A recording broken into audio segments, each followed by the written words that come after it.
Bom dia, boa tarde, boa noite, gente.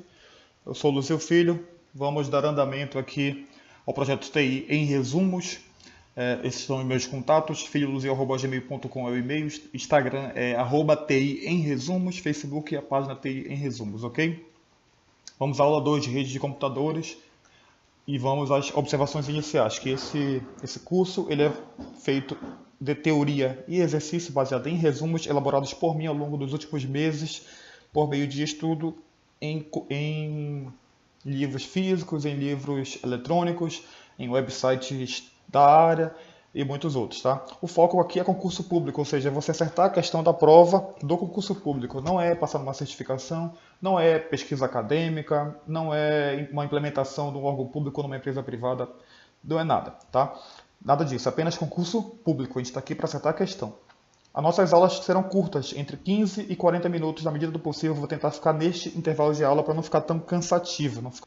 Nossa agenda na aula de hoje, vamos ver formas de utilização do meio físico. Posteriormente, nós vamos ver a diferença entre unicast, multicast e broadcast. Depois, vamos ver a diferença entre comunicação síncrona e comunicação assíncrona. Vamos entender o conceito e como funciona o modelo de arquitetura OSI. E também vamos entender o conceito e como funciona o modelo de arquitetura TCP/IP. Formas de utilização do meio físico. Nós temos basicamente três formas de utilização do meio físico: simplex, half duplex e full duplex. Isso aqui depois que aprende não esquece mais, viu? Então, aqui tem um esquema bem resumido sobre como é que funciona. Simplex, o próprio nome já diz, é apenas um sentido, ou seja, é bem simples, é simplex mesmo. Um exemplo disso é bem clássico, é o uso de aparelho de TV. Aparelho de TV é um exemplo bem clássico. Por quê? Porque o sinal sai lá do computador, vem para a sua antena que mostra o sinal para a sua TV e você não tem interatividade nenhuma. Estou falando da TV clássica aqui, não as TVs mais modernas, tá, gente? Então, aparelho de TV, rádio é outro exemplo bem clássico, tu não consegue interagir com o rádio, diretamente pelo rádio, sensores e coletores de dados, entre outros, ok? Temos também as conexões half duplex, são aquelas que permitem nos dois sentidos, embora sendo um de cada vez, ok? O exemplo mais clássico é o walkie-talkie, ok? Que é aquele que você fala câmbio, desligo. Cada um aperta o botão uma vez para poder falar e nunca os dois falam ao mesmo tempo. São aqueles aparelhinhos usados por seguranças em shopping centers, por exemplo. Ok? Full duplex. Full duplex. Permite em ambos os sentidos e ao mesmo tempo, ou seja, simultaneamente. O exemplo mais clássico é a nossa própria internet. Você tem direito na sua internet a fazer download e upload ao mesmo tempo, embora as velocidades quase nunca sejam iguais, né? Nossos planos não são tão boas assim. Mas, tecnicamente, é uma conexão full duplex, uma conexão que permite o envio e o recebimento de mensagens ao mesmo tempo. Telefone é também full duplex, assim como o celular, ok? Aqui nós temos um esqueminha resumindo as conexões simplex, half duplex e full duplex. Simplex é a televisão, half duplex é o walkie-talkie, aqui a televisão você vê que está só num sentido. Aqui está ou em um sentido ou em outro, e o único que é em ambos ao mesmo tempo, ó, full duplex, junto, ok? Vamos lá.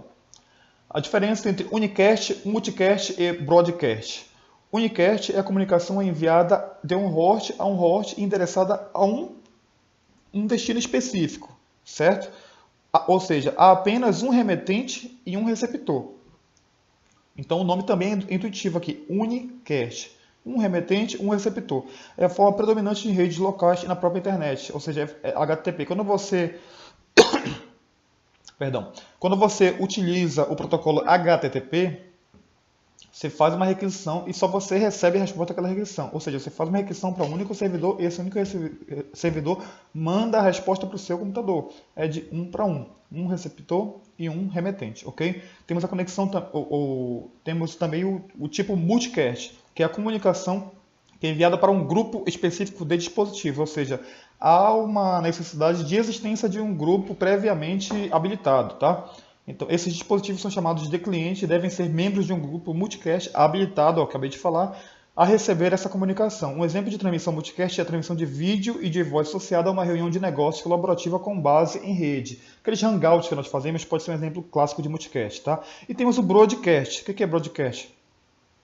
Uma comunicação no qual um quadro é enviado de um endereço para todos os outros, ou seja, de um para necessariamente todos os outros endereços, tá? Há apenas um remetente, mas as informações são enviadas para todos os receptores. Lembro da aula 1 lá que a gente usou o exemplo do barramento, né? A transmissão de broadcast é essencial durante o envio da mensagem para todos os dispositivos na rede local. Um exemplo aqui, ó, consulta de resolução de endereço que o protocolo de resolução de endereços usa. É o ARP, o Address Resolution Protocol. Envia para todos os computadores em uma rede local, ok? A diferença entre comunicação síncrona e comunicação assíncrona. A comunicação síncrona, o próprio nome já diz, é bem intuitivo, né? O dispositivo emissor e o dispositivo receptor devem estar num estado de sincronia antes mesmo da comunicação iniciar e eles permanecem em sincronia durante o estado de transmissão. Ou seja, se eu vou ter uma comunicação entre dois computadores aqui, antes dessa comunicação iniciar, eles já têm que estar sincronizados. Depois que a comunicação inicia, eles permanecem sincronizados até que se estabeleça o fim da conexão. Tá? Pode envolver o bloqueio das partes enquanto a transmissão ocorre, pois um dispositivo só pode continuar a sua tarefa quando o receptor recebe a requisição. Ok? Então, se teve uma solicitação de conexão aqui, houve o estabelecimento. Então, essa máquina aqui, que vai receber uma mensagem dessa, ela já fica bloqueada até que essa daqui mande a mensagem ou termine a conexão. Isso pode provocar uma ociosidade, ok? Cada bloco de informação é transmitido e recebido num instante de tempo bem definido e conhecido pelo transmissor e receptor, ou seja, eles têm que estar sincronizados. Quando um bloco é enviado, o receptor é bloqueado e só pode enviar outro bloco quando o primeiro for recebido, ok? Então, aquilo que eu falei, estabelece uma conexão, eles já sabem o tempo que vai ser definido e isso gera um gargalo, gera a ligação telefônica no qual os dois precisam ter estabelecido a conexão para a comunicação ocorrer é um exemplo clássico de comunicação síncrona. Lembram que a ligação telefônica tradicional é um exemplo de comutação por circuito, que não é tão eficiente assim como a comunicação síncrona. Temos também a comunicação assíncrona, que ela não exige o estabelecimento de conexão entre as partes. Então, como é que os dados são recebidos? Sem erro. Fica a cargo de outros protocolos o reordenamento de pacotes. Como é que isso é feito? Um bit especial, flag, é inserido tanto no início quanto no fim da transmissão de um caractere e assim permite que o receptor entenda o que foi realmente transmitido, além da posição na sequência de dados transmitidas, certo? O que ele quer dizer aqui? Eu tenho uma mensagem que é dividida em pequenas submensagens aqui. 3. Essa aqui é 1. Essa aqui é 1. Essa aqui é 2. Essa aqui é 3. Eu vou colocar nessas mensagens um flag no início e no fim. No início e no fim. No início e no fim. Isso aqui vai marcar o início e o fim dessas mensagens, assim como a ordem, ok? Então o receptor, quando receber essa mensagem, ele vai saber exatamente o que era o início e o que era o fim de cada uma delas e a posição. Essa aqui é a primeira, essa aqui é a segunda, essa aqui é a terceira, ok? E então ele vai saber reordenar. Se essa aqui chegar por última, ele vai saber que ela é a primeira. Essa aqui é a primeira e ela começa aqui e termina aqui. Então ela vem para cá, para frente. E assim ele consegue controlar e reordenar todas as mensagens e colocar no lugar correto, ok? A desvantagem é a má utilização do canal, pois os caracteres são transmitidos irregularmente, além de um alto overhead.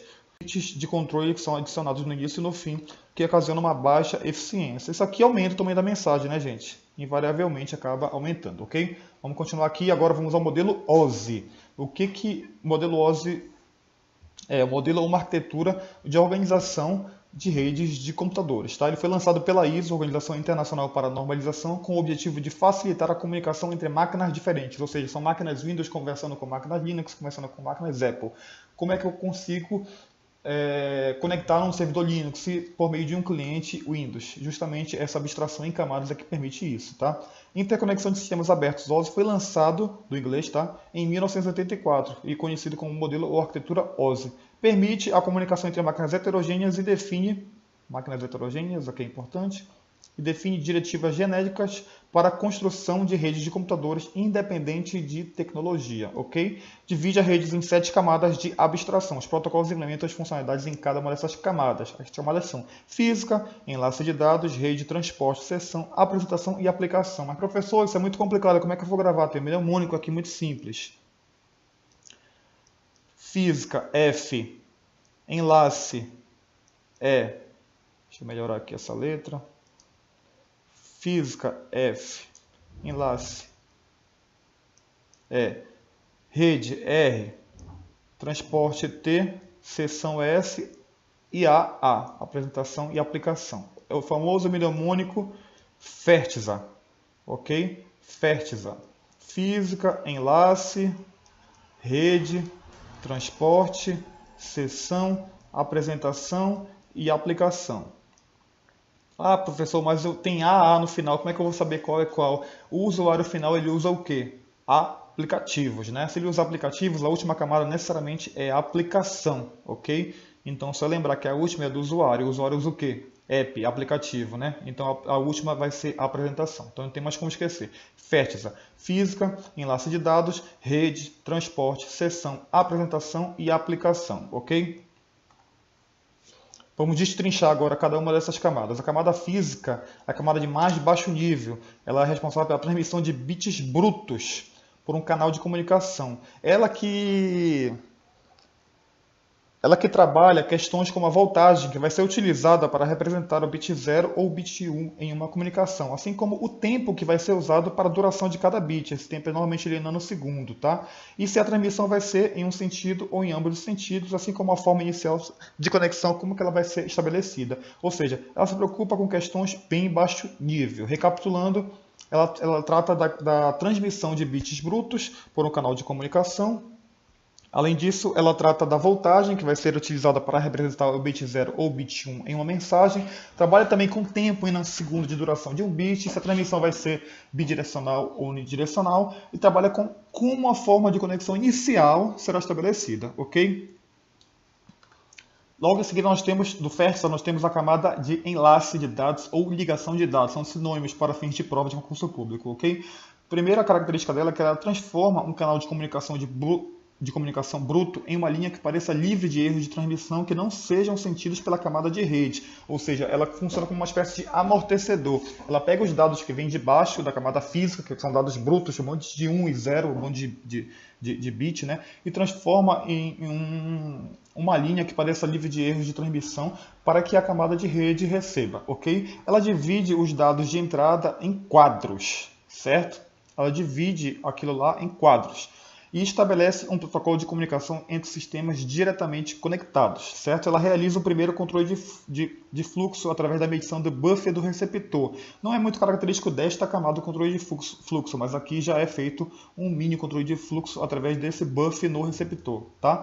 E aqui o que é importante a gente saber é que ela se divide em uma espécie de duas subcamadas. A primeira muita gente já conhece e a segunda pouca gente conhece, tá? A primeira camada MAC, o endereço MAC, que a gente chama Media Access Control, é o endereço físico propriamente dito. É aquele que a gente vê no celular às vezes, né? O endereço MAC é um código alfanumérico que tem ali, né? O computador, são endereços únicos, endereços físicos mesmo das máquinas em uma rede, né? E temos a LLC, que é Logical Link Control, ela é a responsável, essa camada ela é muito importante, essa LLC, essa subcamada da camada de enlace. Ela oculta as diferenças entre os diversos dispositivos de redes. Então, se você tem uma PAN na sua casa, Personal Area Network, que tem conectado nessa PAN um computador diretamente através de um cabo azul no seu roteador, e esse computador está conectado no seu celular por meio de Bluetooth, e seu celular está conectado na sua TV por meio de Wi-Fi, por exemplo. Isso é possível graças a essa camada lógica aqui dentro da camada de enlace de dados. É ela que torna isso tudo mais fácil, ela simplifica, torna tudo transparente, ok? Então o meio se torna transparente. Você consegue conectar graças a essa subcamada da camada de enlace. Próxima camada do FERTIZA é a camada de rede, certo? Rede. Estamos aqui na camada de rede. O endereçamento de pacotes de rede, conhecido como datagramas. Aqui na camada de rede nós temos os datagramas. Associa endereço lógico IP com endereço físico. Isso aqui é importante a gente saber que a camada de rede falou IP, camada de rede. Associar endereço físico, ou seja, aquele endereço MAC que tem na camada anterior lá com o IP, é feito pela camada de redes, certo? Ela determina a rota dos pacotes. Falou em rota de pacote, camada de rede, certo? Então falou em IP, camada de rede. Então vamos lá. Camada de rede, características, IP, camada de rede, certo? IP, camada de rede. Rota de pacote, camada de rede. Datagrama, camada de rede. Associa endereço lógico ao endereço físico, camada de rede, ok? Vamos continuar aqui. Lá dentro do FERXA, depois da camada de rede, vem o quê? Camada de transporte. T de transporte, tá? Estamos no T. A camada de transporte, o que ela faz? Ela recebe os dados da camada acima dela, divide em unidades menores, chamadas segmentos, ela repassa os dados da camada de redes e assegura que os fragmentos chegarão corretamente. Na recepção inversa, ela une os fragmentos e encaminha a camada de seção, certo? A camada de transporte, diferente lá da camada de enlace de dados, que também realiza um controle de fluxo, só que é um controle de fluxo mais simples, ela realiza aqui já um controle de fluxo mais robusto, tá? É bem característico o controle de fluxo da camada de transporte. Então, se cair numa prova, por exemplo, que camada é responsável pelo controle de fluxo? A camada de transporte. Mas se cair numa prova, que camada é responsável pelo controle de fluxo e não tiver a camada de transporte, mas tiver a camada de enlace de dados, marca enlace de dados, porque ela também faz o controle de fluxo de maneira menos característica da camada de transporte mais fácil, ok? Ela realiza a ordenação e a correção de erros e de pacotes e a primeira camada fim a fim. Vamos explicar aqui o que isso quer dizer.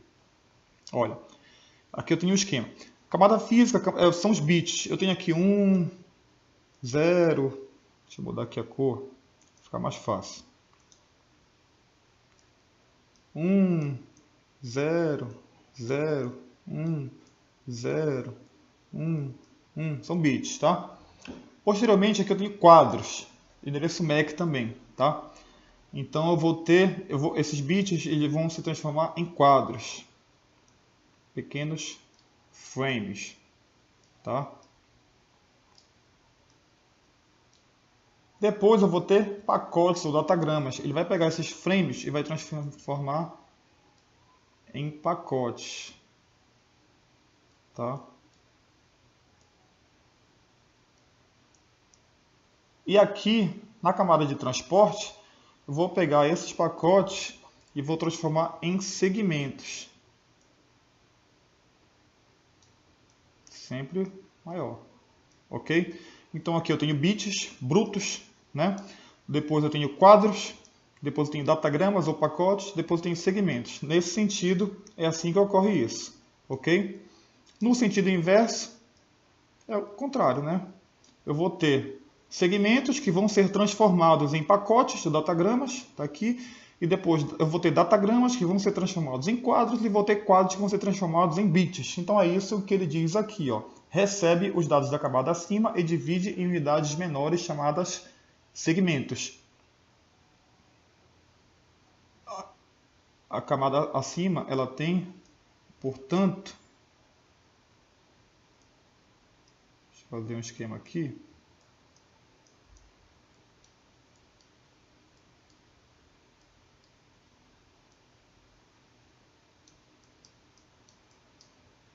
Então, vem daqui para cá, daqui para cá, daqui para cá, né? E daqui para cá. Ok, gente? Então, o esquema é esse. Tem o sentido para cima e o sentido para baixo. Sempre montando e desmontando. Bits, quadro, pacote, datagrama, segmento, segmentos, pacote, datagrama, quadro ou bit. Ok? Camada de seção. Usuários de diferentes máquinas estabelecem seções entre eles. Então, ela é a camada que proporciona que usuários de diferentes máquinas estabeleçam seções entre eles. Características. Oferece diversos serviços, inclusive controle de quem deve transmitir a cada momento da conexão, que a gente chama de controle de diálogo, certo? Faz o gerenciamento do token, ou seja, quem deve fazer o que e quando, ok? E realiza a sincronização. Não sei se você lembra, no tempo de internet de escada, tinha alguns softwares que a gente chamava de gerenciador de downloads. FlashGuest era um exemplo bem clássico, gostava bastante dele. Você conseguia fazer o download em várias horas, a conexão poderia cair, você poderia desligar o computador, no dia seguinte você ia lá, ligava o FlashGuest, apertava continuar e ele continuava o download de onde ele parou. Era graças a uma implementação nessa camada de seção, ok, gente? E temos também a camada de apresentação. A camada de apresentação a gente tem que entender que ela se preocupa com a sintaxe das informações. O que é sintaxe? Sintaxe, vamos fazer um paralelo para a língua portuguesa. Sintaxe nada mais é do que as regras de ortografia. Ou seja, onde vai estar isso, onde vai estar aquilo, etc., para que tudo funcione corretamente. Onde vai estar uma preposição, onde vai estar o sujeito, onde vai estar o verbo, onde vai estar o predicado, para que a frase fique sem erro, ok? Então, quem se preocupa com isso é chamado de apresentação, tá? Porém, certo? Além disso, a forma como os conteúdos serão manipulados pela camada de aplicação é montada e desmontada pela camada de apresentação. É uma consequência de trabalhar com a sintaxe. Eu vou montar a forma baseado na posição correta do que eu quero transmitir. Ou vou desmontar algo que eu recebi para mandar para baixo, baseado também no que eu recebi, ok? Então a montagem e a desmontagem é feita aqui porque ele cuida da sintaxe, tá, gente? Aspectos de criptografia, se necessários por questão de segurança da comunicação, são também responsabilidade dessa camada. Então, criptografia é feita na camada de apresentação. Não é tão intuitivo, a gente tem que entender isso, tá? MSN e PIDGIN é um exemplo clássico de implementação na camada de apresentação. O que é isso? Para quem é um pouco mais antigo, a gente usava MSN para se comunicar com nossos amigos, quem usava Windows, e quem usava Linux usava PIDGIN. Apesar de serem softwares diferentes, em sistemas operacionais diferentes, em computadores diferentes, eu no PIDGIN conseguia conectar com alguém no MSN no Windows, certo? Porque eles usavam protocolos da camada de apresentação, tá ok? Diferentemente da apresentação, a aplicação já se preocupa com a semântica, ou seja, se preocupa com o sentido da informação. É a gente lembrar do usuário, é aquela coisa mais finalística. Alguém se preocupou em montar uma frase em português, só que essa frase ela pode estar correta, sintaticamente falando, mas semanticamente falando não tem nenhum sentido. Então quem faz a semântica é justamente a camada de aplicação. O usuário ele tem que receber aquilo que ele pediu, ou seja, tem que fazer sentido. Quem se preocupa com isso é a camada de aplicação através da semântica das informações transmitidas. Ela promove uma interação entre a máquina de destinatário e o usuário. Disponibiliza os recursos, protocolo para que tal comunicação ocorra, certo? Temos aqui os aplicativos utilizados em rede baseados no protocolo TCP/IP como File Transfer Protocol, FTP, Telnet, SMTP, entre outros, revelam autênticos best-sellers desse tipo de camada, ok? Agora vamos ver um resumo do modelo OSI. Nós temos aqui o FEDSA, né? Física, enlace, rede, transporte, sessão, apresentação e aplicação, um computador inicial, ele pode mandar uma mensagem aqui que passa por todas as camadas, fazendo as transformações devidas em cada camada, respeitando as especificidades até chegar aqui em bits brutos, que se comunica aqui, e aqui também é feito todas as transformações devidas até chegar na semântica da informação para o outro usuário, ok?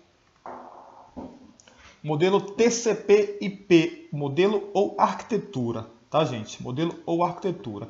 Ele é um outro modelo, uma outra arquitetura de redes, e ele tem semelhanças e diferenças com relação ao modelo OSI, tá? Vamos ver primeiro as semelhanças, depois vamos ver as diferenças. Isso pode ser cobrado principalmente em questões discursivas, tá? A semelhança entre o modelo TCP/IP e o modelo OSI é que ambos são divididos em camadas. Além disso, ambos têm a camada de aplicação, apesar do fato de incluir serviços muito diferentes. O que ele quer dizer com isso? Que o modelo TCP ele tem uma camada de aplicação, assim como o modelo OSI. Só que a camada de aplicação do modelo TCP/IP incorpora a funcionalidade de 3 camadas do modelo OSI, que são essas 3 aqui. Ou seja, as funcionalidades da camada de aplicação do modelo TCP/IP são bem distintas das funcionalidades da camada de aplicação do modelo OSI, justamente porque ela é maior, ela tem mais funcionalidades, ok? Digamos que, em outras palavras, a camada de aplicação do modelo OSI é um subconjunto da camada de aplicação do modelo TCP/IP. Ambos têm camada de transporte e de rede comparáveis, ou seja, são iguais na prática, tá? Transporte é 1 para 1. Rede, internet ou intra-rede, também é 1 para 1 aqui. A tecnologia de comutação de pacote e não comutação de circuito é presumida por ambos. E os profissionais precisam entender ambas. Ok, gente? Então essas são as semelhanças. Vamos às diferenças agora. As diferenças também dá para a gente deduzir, tá? O modelo TCP/IP combina aspectos das camadas de apresentação e de sessão dentro da sua camada de aplicação. Ou seja, apesar de ambos terem aplicação, uma diferença básica que existe é que no modelo TCP/IP, aqui na aplicação eu tenho funcionalidades da apresentação e da sessão, diferente do modelo OSI, que elas estão isoladas, ok? Então essa é a primeira diferença. O modelo TCP/IP combina as camadas física e de enlace do modelo OSI. Aqui embaixo é a mesma coisa. Eu tenho uma única camada para duas do modelo OSI. Tá? Camada física, camada de enlace, corresponde à camada de acesso à rede. Essa é a principal nomenclatura para fins de concurso público, mas também pode ser chamado de interface de rede ou enlace de dados, ok? O TCP/IP parece ser mais simples, óbvio, por quê? Porque só tem 4 camadas. 1, 2, 3, 4. Logo, é mais simples, tá? Em contraste, nenhuma rede foi criada em torno dos protocolos específicos relacionados à OSI, embora todos os modelos usem o modelo OSI para guia de estudos, tá?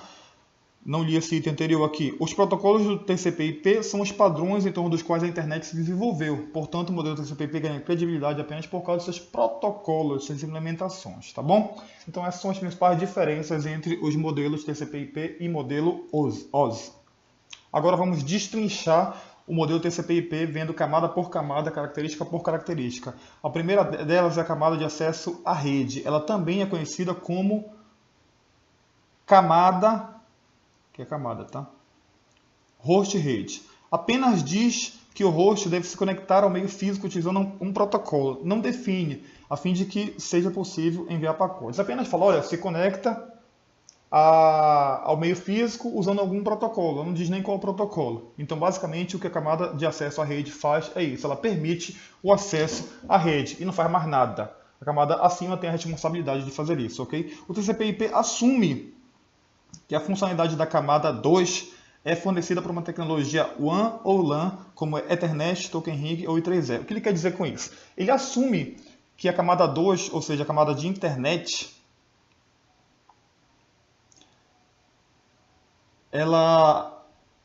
essa camada aqui, camada 2 do modelo OSI, no caso, internet ou de rede, ela é fornecida por uma tecnologia WAN ou LAN, certo?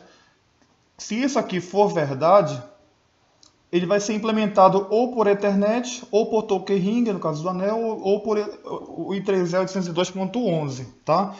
E essas tecnologias, elas já fazem endereçamento da camada física, elas já fazem o controle de acesso ao meio, elas já fazem o enquadramento da camada 2 de datagramas de pacotes recebidos na camada 3 de rede. Então, se elas já fazem, isso quer dizer que a camada 1, ela não vai precisar fazer nada disso. Então, ela apenas permite o acesso ao meio físico. Ok, gente? Não sei se deu para entender, tá?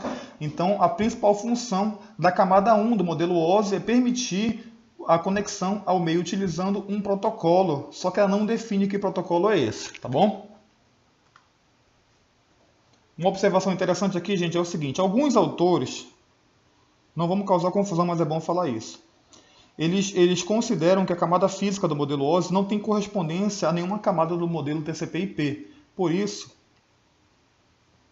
ela teria as 4 camadas do modelo OSI, elas representariam apenas 6 da camada 2 à camada 7, no caso do modelo TCP/IP, sendo que a camada física corresponderia ao hardware. Isso aqui foi de um autor que eu tirei no final, está lá a bibliografia, traduzido, tá? O modelo de arquitetura TCP/IP tem 4 camadas que correspondem a 6 das 7 camadas do modelo de referência OSI. O modelo TCP/IP não aborda a camada física, que é onde os dispositivos de rádio residem. As próximas 3 camadas, interface de rede, internet e transporte, host a host, correspondem às camadas 2, 3 e 4 do modelo OSI. A camada de aplicação TCP/IP conceitualmente desfoca as 3 principais camadas do modelo OSI, tá? Isso aqui só para fins de curiosidade, é muito raro cair em prova, mas pode cair. Então, pouquíssimo, digamos 2% dos autores consideram que não há, que essa camada física aqui ela não está dentro de nenhuma do modelo OSI, tá? Então, ela não teria correspondência aqui. Mas, para fins de concurso público, 98%, talvez até mais, usa esse relacionamento aqui, ok? Então, é esse que tem que ficar mais consolidado na nossa cabeça, tá? Continuando, camada de internet ou interrede. A missão dela é fazer com que pacotes enviados em um ponto da rede cheguem ao seu destino, independente de falhas em partes da rede. É possível que os pacotes cheguem ao destino em ordem diferente das que partiram. As camadas superiores vão ter que reorganizar tudo. O protocolo definido nessa camada para o modelo TCP/IP é o próprio protocolo IP, e o roteamento é de grande importância. Ela também realiza o endereçamento de dispositivo lógico, além do empacotamento de dados. Tem outros protocolos nessa camada. Quais sejam eles? São o ICMP, que na prática ele é um complemento do IP. Ele é responsável por feedback, por testes de erros, relatórios, etc. Tá? E assim como o IP, ele também tem suas versões V4 e V6. ICMP V6 e ICMP V4. Ok? Assim como IPv6 e IPv4. Outros protocolos que são especificamente para ajudar no roteamento. O RIP, o OSFP e o BGP são protocolos de roteamento, tá? Então, bem similar aqui à camada, a correspondência no modelo OSI. Temos aqui o protocolo IP, temos roteamento, tá? Temos empacotamento de dados, endereçamento lógico de dispositivo, ou seja, associação do endereço lógico com o endereço físico e assim vai, ok? Camada de transporte. Permitir que os hosts de origem e destino conversem independente de distância. Aqui, camada fim a fim. Lembre que é fim a fim, né? Primeira camada fim a fim. Ela permite que dados sejam enviados de forma não confiável, sem a garantia de que chegue lá, ou de forma confiável, onde o protocolo rastreia os dados enviados e recebidos para garantir que eles cheguem e reenviá-los se necessário. São exemplos de conexão confiável, o protocolo TCP, e não confiável, o protocolo UDP. Ok?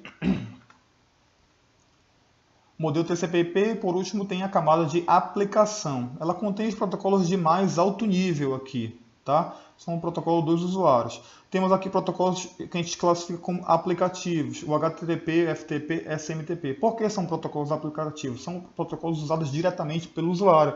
O HTTP, por exemplo, você digita HTTP, dependendo do endereço do site, e tem uma resposta para o próprio usuário. O FTP você usa para transferir arquivos, SMTP para o uso de e-mails, etc. Tá? Então, fornece serviço ao usuário final. Temos aqui também uma categoria de protocolos administrativos. Temos SMTP, o DHCP, que lhe dá um endereço IP numa rede de forma automática, o DNS, que transforma nome, você digita www.google.com.br e transforma esse nome no endereço IP, sem que você precise saber que endereço IP está sendo acessado. Tá? Note que o SMTP está nas duas categorias. Ele pode ser considerado tanto administrativo quanto aplicativo, certo? Quando você usa um e-mail como um Google da vida, você está usando de forma administrativa, mas quando você usa um configurador como Outlook, você usa ele de forma aplicativa, ok? Essas foram as referências da nossa aula de hoje no mundo das redes.blogspot.com, livro eletrônico do Estratégia Concursos, teleco.com.br, que eu tenho usado bastante esse site, viu, gente? Professor Walter Cunha também, eu tenho consultado eventualmente algumas coisas dele. TCP/IP Guide e oficinadanet.com.br, ok? Esta foi mais uma aula, eu espero que tenha sido bem esclarecedora nesse assunto. Vamos fazer uma bateria de exercícios, tem bastante, isso aí não cai em prova, viu gente? Isso aí despenca em prova, esses assuntos caem bastante em prova. A gente vai treinar, vou separar pelo menos umas 30 questões sobre o assunto para gravar o próximo vídeo sobre essa aula, ok? Sobre esses assuntos. Meu e-mail filholuzio@gmail.com, Facebook é uma página TI em Resumos, o Instagram @TI em Resumos. Caso alguém queira essa apresentação, só me mandar um e-mail pedindo que eu mando a apresentação sem problema nenhum. Um abraço, até a próxima!